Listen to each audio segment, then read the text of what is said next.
Hello, everybody. Welcome back to the CONVO Couch. I am Fiorella Isabel, and today I have a one-on-one interview with Aura Vasquez. She was the LADWP commissioner, and now she's running for office for City Council District 10. Thank you so much for being with us today. Thank you so much for inviting me. Such a pleasure being here and share a little bit of my story and why I'm running with you. Thank you. So, I've met you through several activists and organizers who told me so many great things about you, but I do want to know exactly your background. You are a Latina and you're from Colombia. Tell me Yeah. a little bit more about you. Yeah, so my family and I came to this country when I was 18. I'm an Afro Latina from Colombia, from Cali, which is the southwest area of Colombia. We came, at a time where there was a lot of violence in my country. And maybe some of you are very familiar with the war against drugs. Mm-hmm. So that really exacerbated a lot of the violence and the current state of affairs in my country then. So my family and I decided to move here. And first, we went to New York. I went to school there.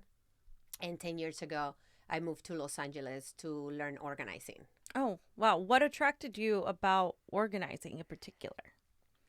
So, I think I was an organizer forever without knowing. I think a lot of us activists and organizers kind of do this because it's in our heart and it's our passion and because we see that it's necessary, but we don't really know it as a profession, right? So I was in New York. I worked for a Congress member. And it was somewhat unusual because I have always kind of I have always been on the side of the people, the people that are in need. One of the biggest things that I did in school was to work for immigrants. So for me, the federal government, I felt like they didn't do enough. So, I had a good experience working for a Congress member, and then I moved on to work for a nonprofit. So for United Way of New York City, I worked on education with 100 of the worst performing schools of New York. And doing that work, providing support for nonprofit organizations that were in schools, helping closing the achievement gap, helping kids of color graduate from high school, I realized that it wasn't enough. And that what the solutions that I was offering were just little band-aids in an open heart kind of, issue that we were having and that we still do have with our education, where children of color still don't graduate at the same rate. They don't read or write at the same rate that a lot of other children do.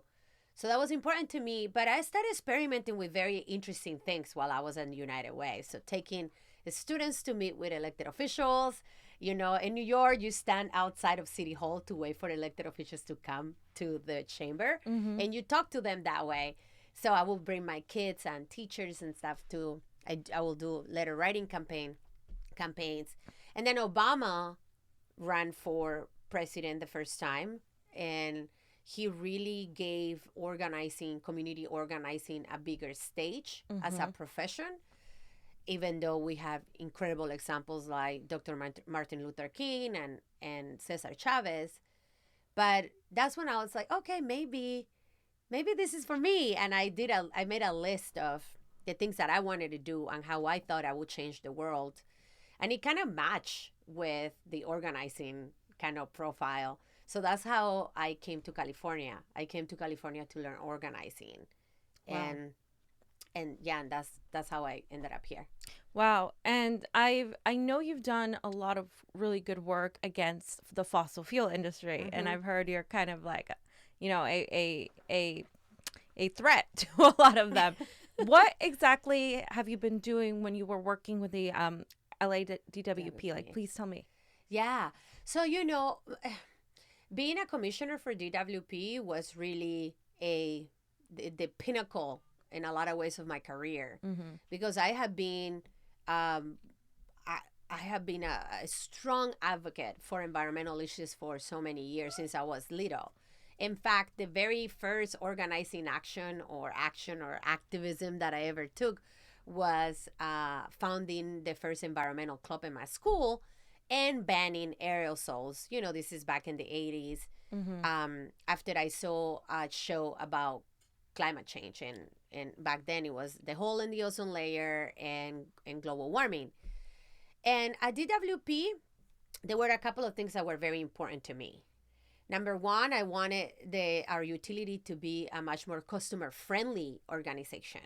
You know, we pay every month here in Los Angeles to DWP. Mm-hmm. I wanted us to provide the best service, and I wanted for people to really believe and to feel that that was the case.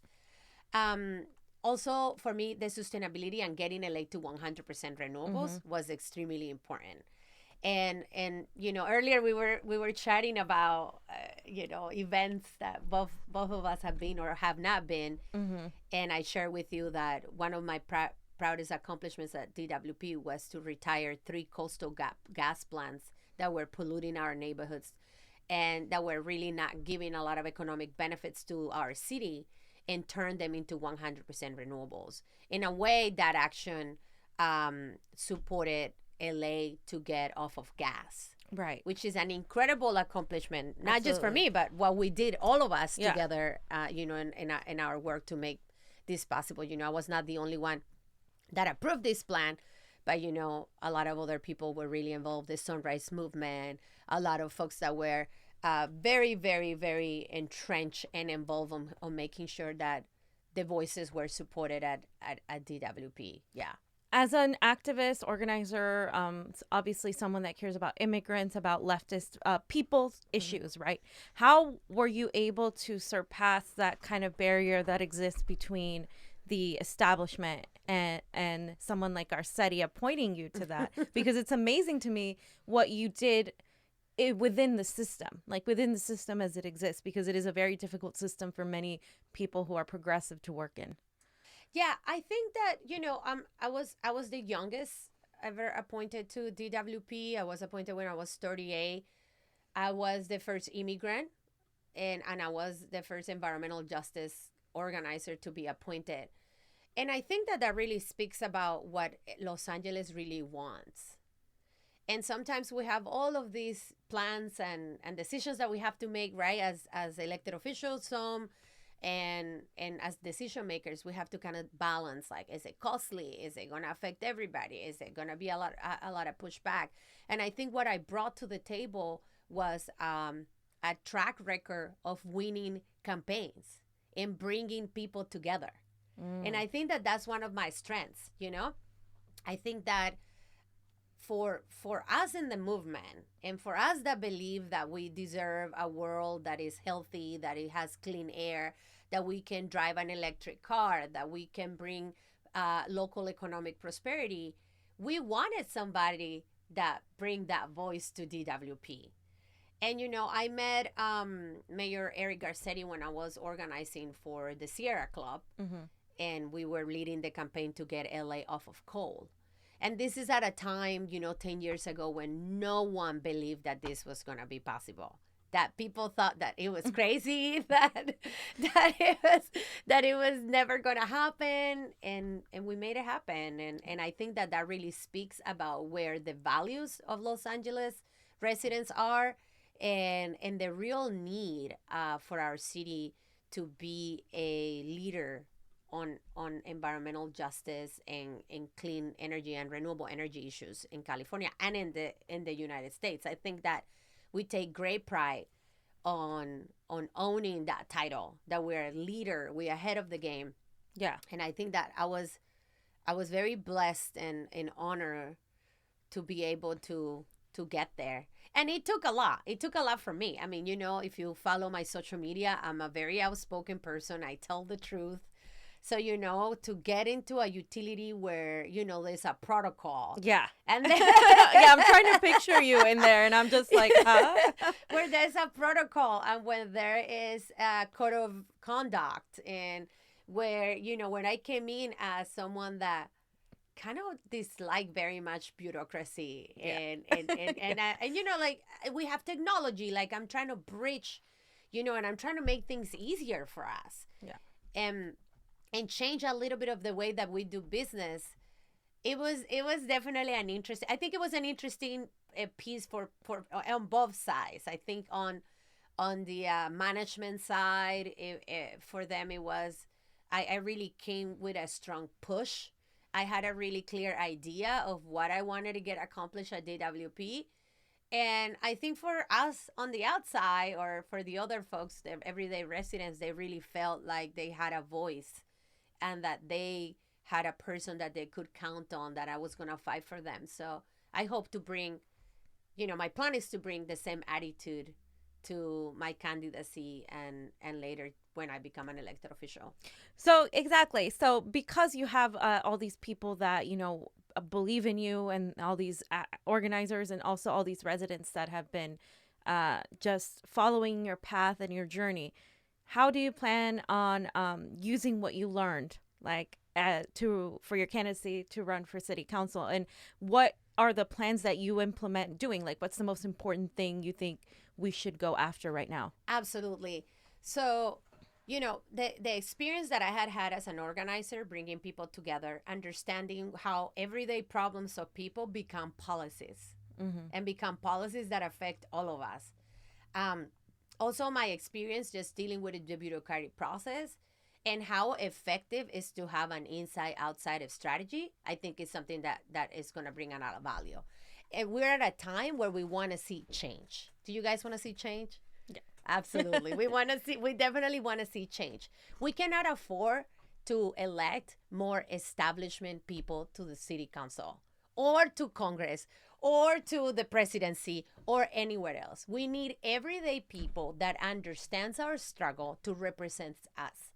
And somebody that when they get to where they want to be, they're going to fight for us. Exactly. And I think that's what I'm bringing to the table. Now, what I'm planning to do as a councilwoman, there are some issues that are very rooted in my community in District 10 in Los Angeles. One of them being, affordability. Mm-hmm. I mean, I'm wondering, I would love, I can't see the screen, but I would love to see how many of you believe, and post it on your comments, how many of you are scared that when your rent goes up, you're going to get kicked out of your apartment, or when your where your lease is up, you're going to get kicked out, or they're going to just make it to a marketplace. So we don't really have a lot of protections for renters. Mm-hmm. And I think that that's extremely important, and that's something that I want to support. City council members have the chance to approve and not approve development that happens in the district. Exactly. So as a councilwoman, no development unless we can afford it in our district. And let me tell you what's affordable in our district. $47,000 is the average income for the residents of District 10. Wow. But they're building $2 million condominiums. People can't afford. You're right. Housing, people are constantly getting kicked out, or the landlords are corrupt and they're not fixing anything, and they're just pushing the people out, or trying to give them a really small amount of money to push them out and build some kind of a high rise, right? Absolutely. And look, I want development. We need it. There is more and more of us in the city, but we need to make sure that this development is responsible, and that when they come to a transit-oriented area, that developers actually survey and understand who lives in the vicinity, so that those people that live there can stay there and continue making our community amazing. So that's one of my issues. I feel very strongly about housing. Homelessness. Yeah. Oh my! I mean, where is all the money that the voters approved? Right. Where is it? I mean, this is a good question that I wonder myself every day. I'm sure some of you and watching also wonder that. And the city is making strides, but it's not enough. I mean, everywhere you turn, in Koreatown, in West Adams, in Mid City where I live, in Crenshaw, in Arlington Heights, in any of the neighborhoods in my district, you see unsheltered people. And so it really speaks to me in a lot of ways to the morale of that we have to care for other people, number one. And number two, this is very connected to housing. Yeah. Every time the rent goes up by 5%, thousands of people, seniors, veterans, women end up on the streets. It's a disgrace.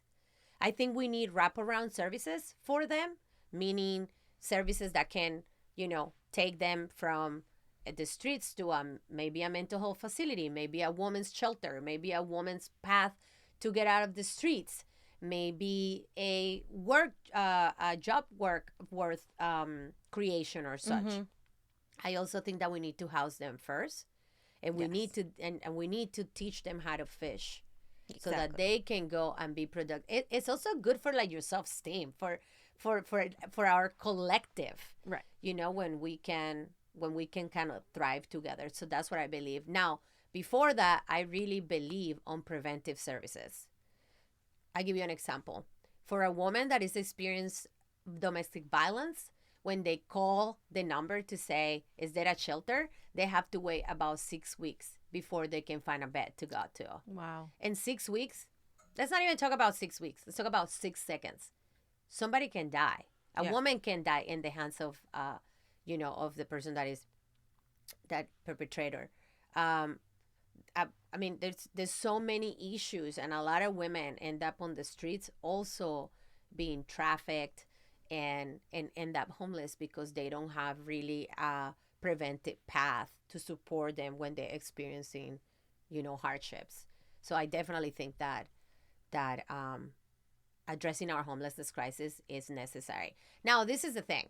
You've seen the reports about houses for the homeless going for $500,000. Have you guys heard this before? I don't think it's a number that is. No, not for the. But I know that they're attempting to make them. They're attempting to make them. Yeah. Right. So with $500, let's say if we had a tiny village, so an area where we have many different tiny homes so that we can house transitionally the homeless, it can be a very effective approach. The other thing is that our city is obviously looking for land and real estate to house the homeless. Mm-hmm. And that can be extremely expensive. And also what happens is that developers come and buy the land, offer 3 times, 4 times, and so it continued this issue. DWP owns a lot of real estate. Are we working in collaboration with other city agencies that also own lots and they're empty and that we can utilize? So that's a little sparkle that I wanted to share about a little bit of my plans on the homelessness. There's a lot of other candidates in my race that are talking about the homeless as a badge that they wear. I want to see results. Exactly. I want to see solutions. And it can be that we can trust. We can't trust the same people that have got us into this mess to solve it. It's just unheard of. I feel like this is the same. It's not unique to the local level. It's happening, everywhere else. And of course, getting LA to a much more renewable and healthy future is something that is much in my heart and that I understand really well. You have a lot on your plate. I mean, from homelessness to the housing crisis to the issue with money in politics. Now, we've talked a little bit about how you feel about that.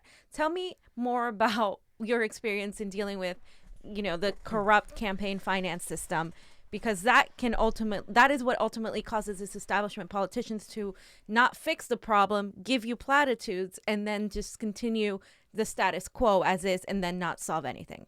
I want to see a day where in Los Angeles we have a campaign finance system that really supports grassroots candidates. And I mean, in the future, what I would love to see is just public campaign financing, to be honest. I think that that's just going to be more fair. And now, I'm a new candidate. Do you guys know the definition of what a candidate is or what you're supposed to do? There's many definitions, but being a candidate means that you're expected to sit on a phone call for 5-6 hours a day calling people to ask them for money. I mean, that can be extremely time consuming. It takes you away from really connecting with your voters. So instead of making phone calls all day, I could have been like connecting with the community on the ground, my voters. And also it really speaks about this idea that we're still kind of thinking that we need, in order for you to win, you need to make so much money. That for my campaign, I mean, easily, you can have a budget of $500,000.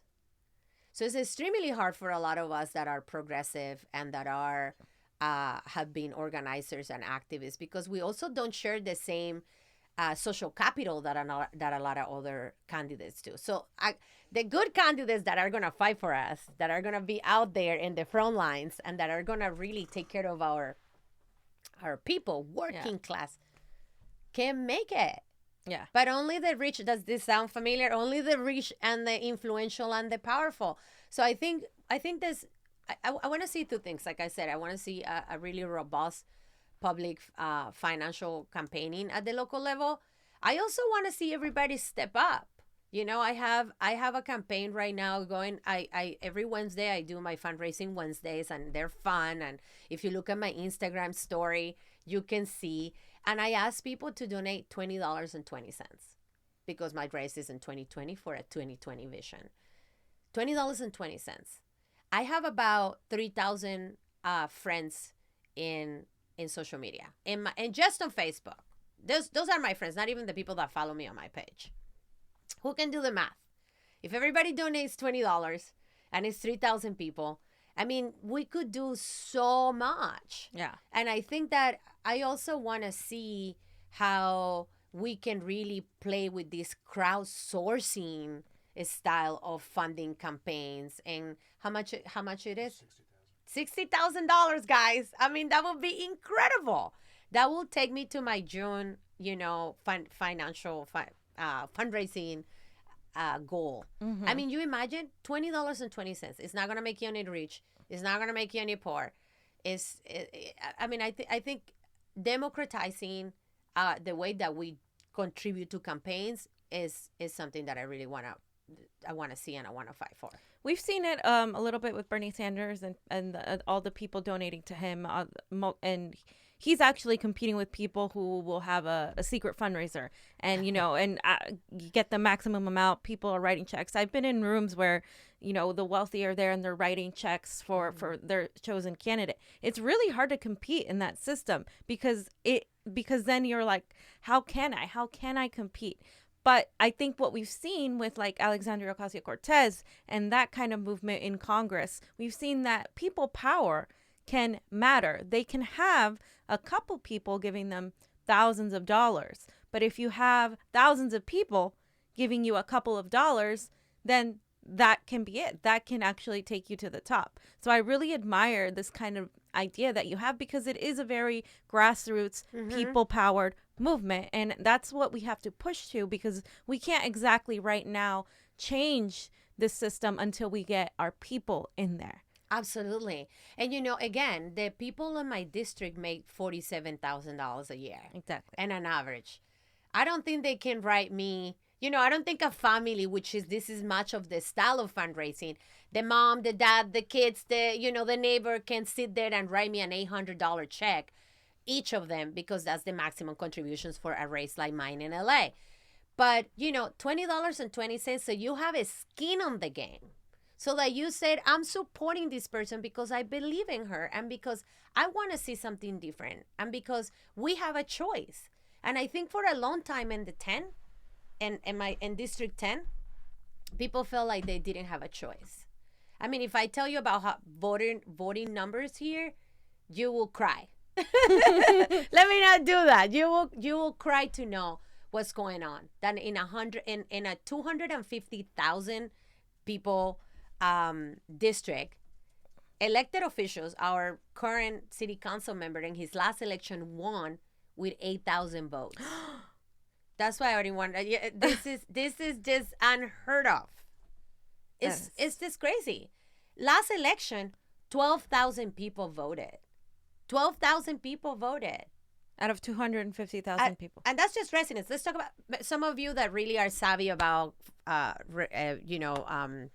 campaigns might be thinking, are those highly likely voters? I'm sure some of you are wondering, are those, propensive voters? So, in a universe of about, 60,000, 70,000, which will be the most, the people that really kind of vote, we have 8,000 people voting.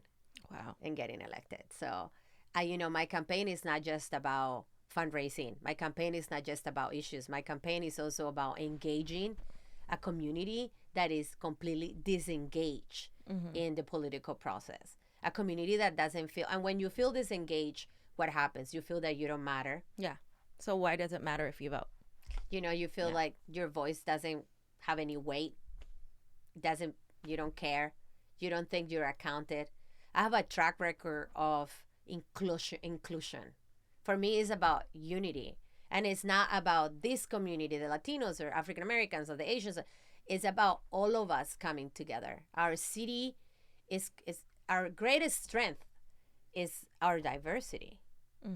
Embracing that is extremely important to me. Uplifting that is extremely important to me. I mean, I'm a mixed person myself, so I think it's important, and I actually get kind of emotional when I talk about voter turnout and voter engagement, because it reminds me a little bit about what I did at DWP with the office hours.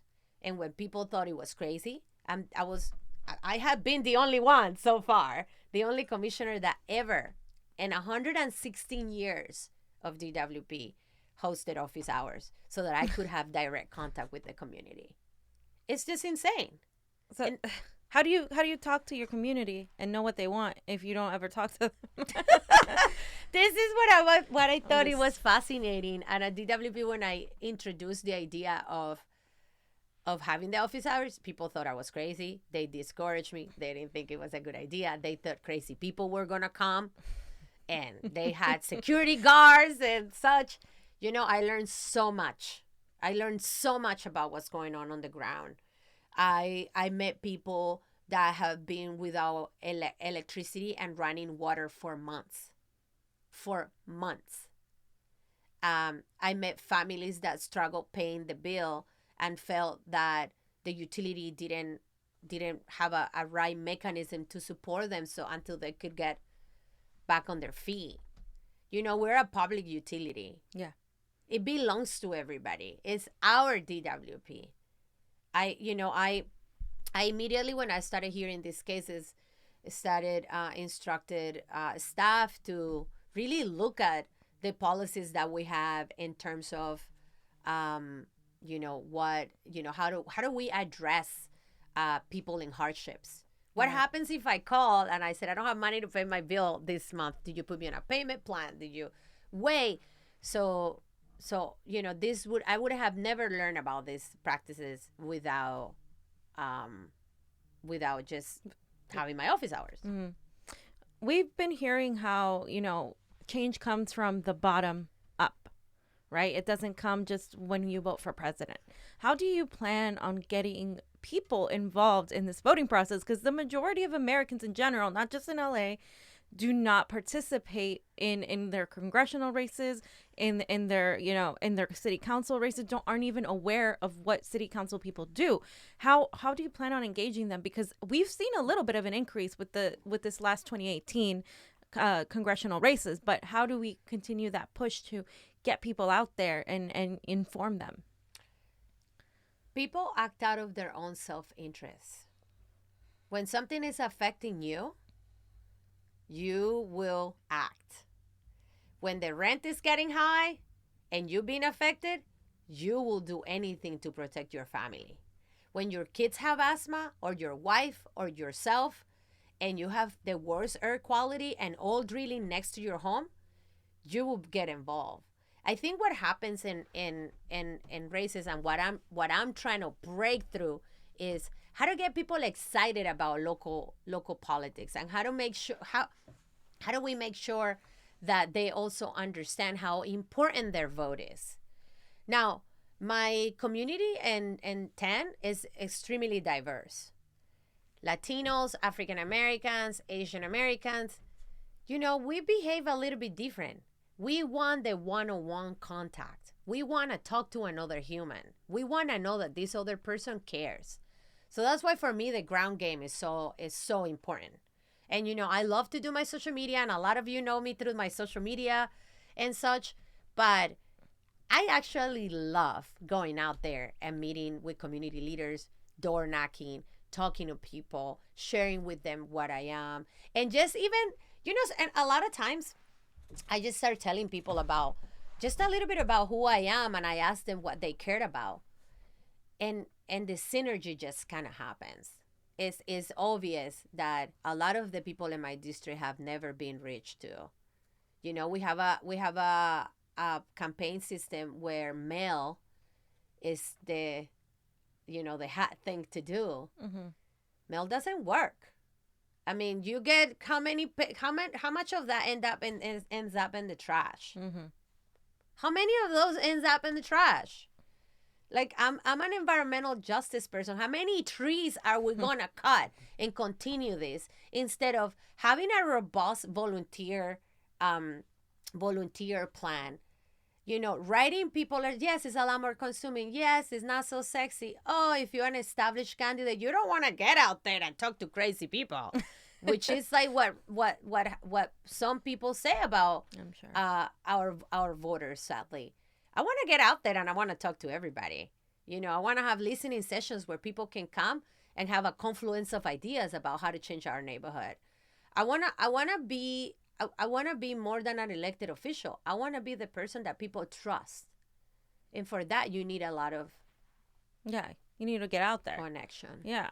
And that's I think the advantage you have is because right now people are hurting. Mm-hmm. People are hurting whatever color they are, Mm-hmm. whatever religion they practice or gender they prefer. They are all hurting. And especially in Los Angeles. And I think if focusing on the working class and the people that are there that you can represent as someone that came as an immigrant, I think that'll definitely help you.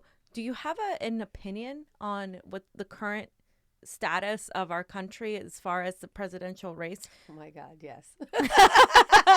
I didn't think, I thought you would, but. Well, so what's happening in our country is that we see a wave of more conservatives and conservatives that are really racist. Mm-hmm. Conservative people, we see another type of grassroots elevated by Mm-hmm. the hatred of our current president, and for a party that really instigates hate and fear in people. So we see attacks on women Mm-hmm. and women's rights and how they should or not choose for their own and their bodies. We see attacks to immigrants constantly. They're rapists. They come here to take everything from us. They're taking our jobs. Does it sound familiar? Mm-hmm. And the border, and we need a bigger, wall and such.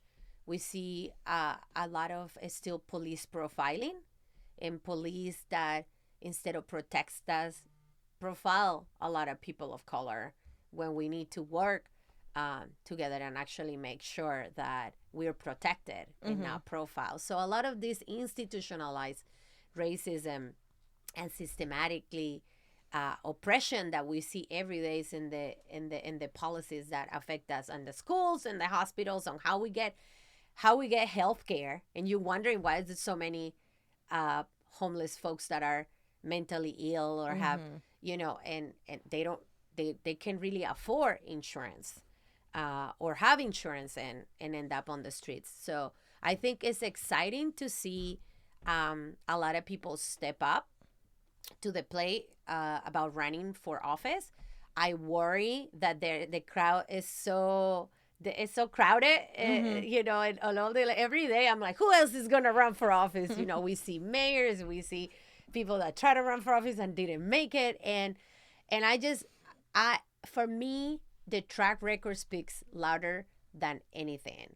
And I just have, I think that I was like a lot of you kind of looking around to say, well, maybe there is somebody better out there. Maybe there is something that can, that is really gonna make it. And I just, there's nobody like Bernie.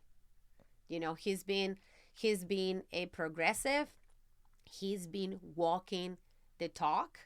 He has been really pushing for progressive values and for progressive policies. Not last year, not 4 years when we have another candidacy, for decades. For decades. It's remarkable what he has been able to do. And in a way, he has inspired so many other people like AOC, Alexandria Ocasio-Cortez, Tulsi, Elizabeth Warren. I feel like this is like that. It's exciting. Like I said, it's exciting and it's refreshing to see all of them trying to make it to be our president. But for me, track record is what matters. Exactly. And yeah, and again, it's very similar. He uses similar language to what you're using, people talking to your community, going there. I've seen him walk the picket lines, stand with unions, stand with women's rights 30 years ago. This is something that if you have a track record and you can prove it, the people are going to be behind you. And so I see that in you, and I think that's wonderful, especially as a Latina.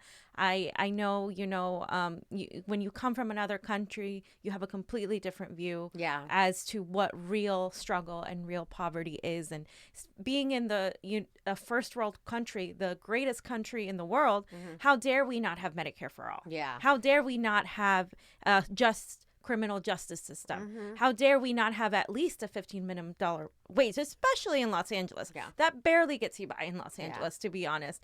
And and the education, someone like me, my age, I'm a millennial, a lot of us have student debt. We have student debt, and addressing these issues will ultimately address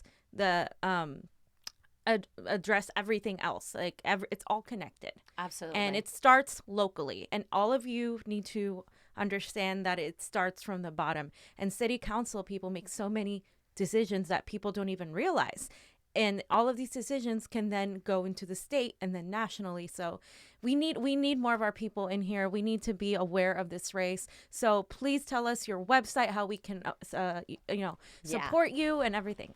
Thank you so much. So if you live in the areas between Koreatown and Arlington Heights, Mid-City, West Adams, Crenshaw, if you live in some pieces of Cathay, if you live in Pico Robertson South, so all that mid-city of Los Angeles, or if you have a friend, or if you live there yourself, please consider voting for me. And you can find more information down here. I believe I'm pointing the right way. And it's aura2020.com. And that's AURA2020.com. You can also follow me on social media. Please donate, make a contribution. It will go so far. We can do so much if we can get regular, everyday people to donate $20.20 and also to just be part of it. If you don't have $20 of that, we want you. Anyways, come and volunteer. Tell your friends. Host a house. Get to know the candidate. A meet and greet. A salsa party. A art, and arts and crafts. I mean, gardening. I'm a big gardener, so a lot of people are just doing what they love, and that I think is you had a thing at Elevate Lounge, right, where you were dancing for a cause. That's awesome. That's an awesome way to kind of have fun with it too. But a lot of us young people, we want to, a lot of us that know me, that know that I'm very involved in the arts, that I was a trained dancer growing up. They don't really understand the political process very much, but they know me, and they want to get involved, and they want to learn about my message. So what a better way to hit people for what they love. I have my group of gardeners that they're like, can we have a gardening party with you? And then we share seeds. And I mean, how amazing is that we can come together? It doesn't need to be, let me write you a check or nothing. It's as equally important as getting my face to meet with voters out there. So if you live in District 10, please consider reaching out to me and hosting a get to know the candidate, or a house warm, or a gardening party, or a letter writing campaign, or just like a Q&A where I can come around and meet your neighbors. I would so appreciate your contribution and your support and your endorsement. Thank you so much, Aura. And we're going to see a lot more of her. The primary is March 3rd, by the way, the same as the presidential primary. So this is the first time in California that we're doing everything together. And yeah, it's exciting. Thank you so much for being here. I appreciate you. Thank you so much. I love this show. I love the setup. I hope that I can come back. Thank you so much for having me. Of course.